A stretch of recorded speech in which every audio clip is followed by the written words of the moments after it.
Hi friends, ನಮ್ಮ ಹಳ್ಳಿ ಸ್ಟೈಲಲ್ಲಿ ಕರ್ಮೀನ್ ಸಾರು ಹೇಗೆ ಮಾಡೋದು ಅಂತ ತೋರಿಸ್ತೀನಿ ಬನ್ನಿ.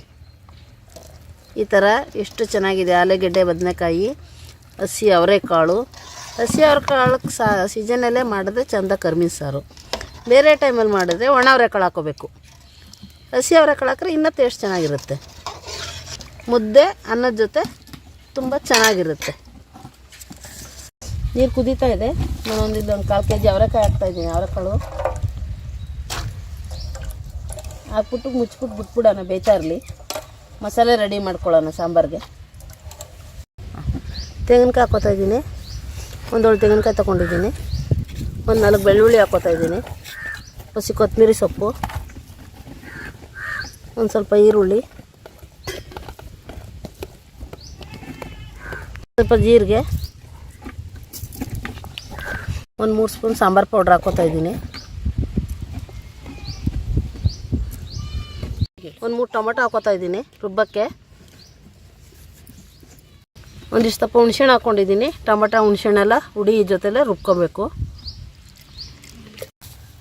ಈ ಥರ ತಲೆಯೆಲ್ಲ ತೆಗೆದ್ಬಿಡ್ಬೇಕು. ಉರಿಗೆ ಮುಂಚೆಗೆ ತಲೆಯೆಲ್ಲ ತೆಗೆದ್ಬಿಟ್ಟು ಆ ಕತ್ತತ್ರ ಎಲ್ಲ ಕರ್ಕರ್ಗಿರೋದೆಲ್ಲ ಕಿತ್ತಾಕ್ಬಿಟ್ಟು ಹಾಕ್ಬೇಕು. ಇಲ್ಲಾಂದ್ರೆ ಸಾರು ಕಸರೆ ಹೊಡಿತದೆ. ಮತ್ತು ಉಪ್ಪುಮೀನು ತೊಗೋಬೇಕು, ಬೆಳಗಿರಿದ. ಈ ಥರ ಬೆಳಗಿರೋ ಉಪ್ಪುಮೀನು ತೊಗೊಂಡ್ರೆ ಸಾರು ತುಂಬ ಚೆನ್ನಾಗಿರುತ್ತೆ ಕರ್ಮೀನ್ ಸಾರು. ಹಸಿಕಾಯಿ ಕಾಲ ಅಲ್ಲ ಈಗ, ಹಸಿ ಅವರೆಕಾಳಂಗೆ ಹಾಕಿ, ಹಸಿ ಅವರೆಕಾಳು, ಆಲೂಗೆಡ್ಡೆ, ಬದನೆಕಾಯಿ, ಕರ್ಮೀನು ಹಾಕಿ ಸಾರು ಮಾಡಿದ್ರೆ ಸೂಪರಾಗಿರುತ್ತೆ. ಇದೇನಪ್ಪ ಇವಳು ಕರ್ಮೀನ್ ಸಾರು ಯಾರೂ ಮಾಡಲೇ ಇಲ್ವೇ, ಇವಳು ಮಾಡ್ತಾಯಿದ್ದಾಳೆ ಅಂತ ಆಂಟಿ ಮಾಡ್ತಾಯಿದ್ದಾರೆ ಅಂದ್ಕೋಬೇಡ್ರಿ. ನೋಡಿ ನೀವು ಒಂದು ಸಲ ಮಾಡಿ ಹೆಂಗೆ ಏನು ಅಂತ. ನಿಮ್ಮ ಸಿಟಿಯಲ್ಲಿ ಮಾಡೋದಕ್ಕೂ ನಮ್ಮ ಹಳ್ಳಿಯಲ್ಲಿ ಮಾಡೋದಕ್ಕೂ ವ್ಯತ್ಯಾಸ ಇರುತ್ತೆ. ಕರ್ಮೀನ್ ಸಾರು ಎಲ್ಲರೂ ಮಾಡ್ತಾರೆ, ಆದರೆ ಯಾವ ಥರ ಮಾಡ್ಬೇಕು ಅನ್ನೋದು ಹೇಳ್ಬೇಕು.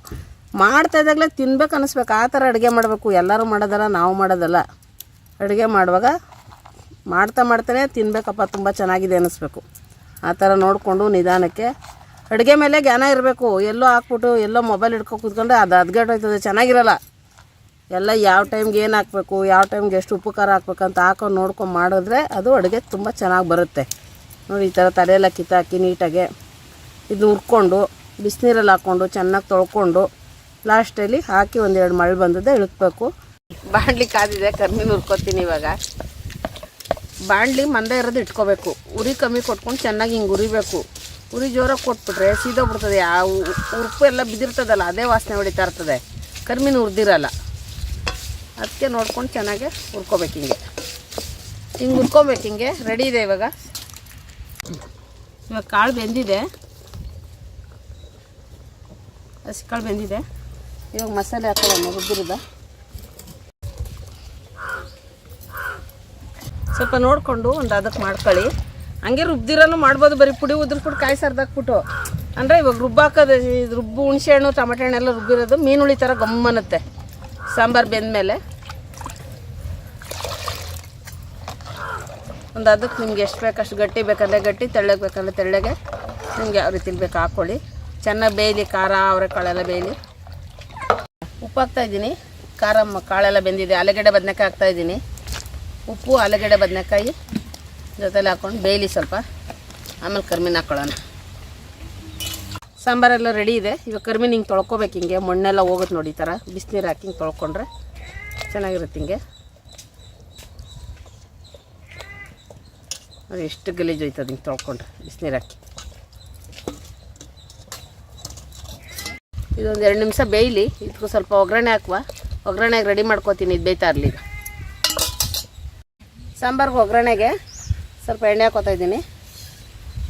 ಸ್ವಲ್ಪ ಸಾಸಿವೆ ಹಾಕೋತಾ ಇದ್ದೀನಿ. ಚಿಟಪಟ ಅಂತ ಇದೆ. ಸ್ವಲ್ಪ ಕರಿಬೇವಿನ ಸೊಪ್ಪು, ಸ್ವಲ್ಪ ಬೆಳ್ಳುಳ್ಳಿ, ಸ್ವಲ್ಪ ಈರುಳ್ಳಿ,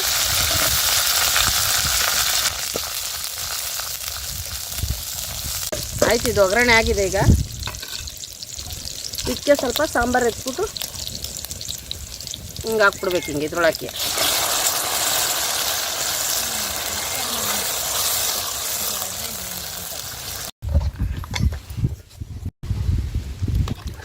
ಕರ್ಮೀನು ಸಾರು ರೆಡಿ ಇದೆ. ಈಗ ಆಲೂಗೆಡ್ಡೆ, ಬದನೆಕಾಯಿ, ಕರ್ಮೀನು ಬೆರ್ಕಲ್ಲಿ ಹಿಂಗೆ ಹಾಕ್ಕೊಂಡು, ಹಸಿ ಕಾಳು ಹಾಕ್ಕೊಂಡು ಒಂದು ಸೈಡು ಮುದ್ದೆ ಮಡಿಕೊಂಡು ಸಾರು ಹಾಕೋ ಉಣ್ತಾಯಿದ್ರೆ ಹಾ ಕರ್ಮೀನು ಸಾರು ಮುದ್ದೆ ಎಷ್ಟು ಚೆನ್ನಾಗಿದೆ ಅನ್ಬೇಕು. ಹಂಗಿದೆ. ಬನ್ನಿ, ರಾಗಿ ಮುದ್ದೆ ಮಾಡ್ಕೊಂಡು, ಅನ್ನ ಮಾಡ್ಕೊಂಡು ಹಾಕೊಂಡು ಕೂತ್ಕೊಂಡು ಜೊತೆಲಿ ಊಟ ಮಾಡೋಣ ಬನ್ನಿ ಫ್ರೆಂಡ್ಸ್. ಕರ್ಮೀನು ಸಾರು ರೆಡಿ ಇದೆ. ನೀವು ಟ್ರೈ ಮಾಡಿ ಒಂದು ಸಲ. ಹೇಗಿದೆ ಅಂತ ಕಮೆಂಟ್ ಮಾಡಿ.